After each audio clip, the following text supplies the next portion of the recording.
కోటమిట్టలో ఓ బంగారు వ్యాపారి బోర్డు తిప్పేశాడు. వివిధ స్కీములతో అనేక మంది దగ్గర డబ్బులు సేకరించిన బంగారు వ్యాపారి బోర్డు తిప్పేసి దాదాపు 15 కోట్ల రూపాయల వరకు టోకరా వేసినట్టు స్థానికులు గుర్తించారు. ఆ బంగారు వ్యాపారి కార్యాలయం ముందు స్థానికులు ధర్నా నిర్వహించారు. ఈ కార్యక్రమంలో బాధితులు హాజరయ్యారు.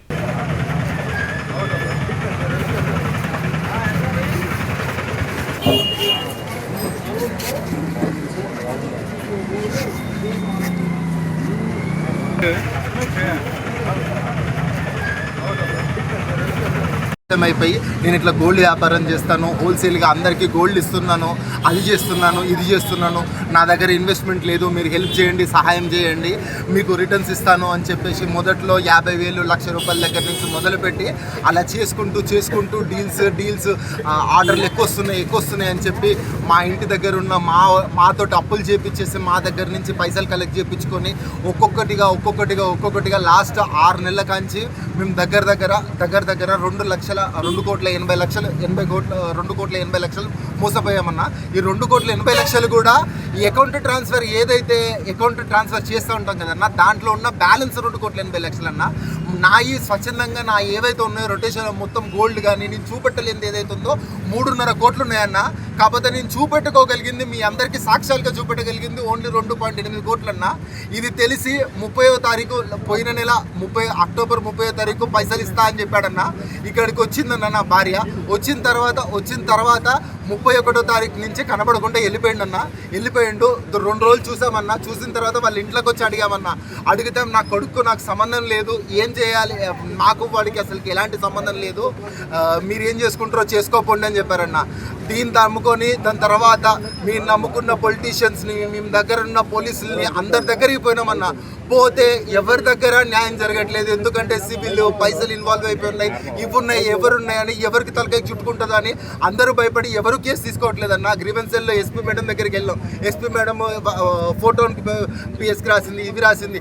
ఇలా అన్ని రోజుల కంచి తిరుగుతున్నామన్నా. మాది ఇంతవరకు ఎఫ్ఐఆర్ కాలేదన్నా. నెల 10 రోజులు అవుతుందన్నా. ఈ మనిషిని కనీసము ఒక కొడుకు ఇంటికి రాకపోతే నెల రోజులు రాకపోయినా మిస్సింగ్ కంప్లైంట్ పెట్టలేడా అన్న? మా కేసులు తీసుకోవట్లేదన్న. ఎక్కడ న్యాయం అన్న? పిల్లలు ఉంటారు, భార్య ఉంటారు, సొంత ఇల్లులు ఉంటాయి. మా ఆస్తి మొత్తం అమ్ముకున్న 50-60 లక్షలు రాదన్న. 2,80,00,000 నేను అప్పులు చేసి జనాల దగ్గర నుంచి తీసుకొచ్చినన్నా. ఇప్పుడు వాళ్ళందరూ నా ఇంట్లో నెల రోజులు ఆగిల్లన్నా. ఇప్పుడు నా ఇంటి మీదకి వచ్చి మా నాన్న వాళ్ళ మీద అందరి మీద దౌర్జన్యం చేస్తాను. మేము ఎక్కడ కట్టలేకపోతున్నాము. ఇక్కడ పోలీసులు ఏమో హైదరాబాద్ అందరూ మెచ్చుకుంటున్నారన్న. మా ప్రాణాలు పోయే స్టేజ్కి వచ్చిందన్న. అవసరమైతే ఇప్పుడు మాకున్నది ఒకటే ఆప్షన్ అన్న, హైదరాబాద్ వచ్చి మాకు పైసలు ఇవ్వాలి, లేదా మేము చచ్చిపోవాలి తప్ప ఈ అప్పులు మేము కట్టుకోలేము, ఈ పైసలు మేము తిరిగి తీసుకురాలేము.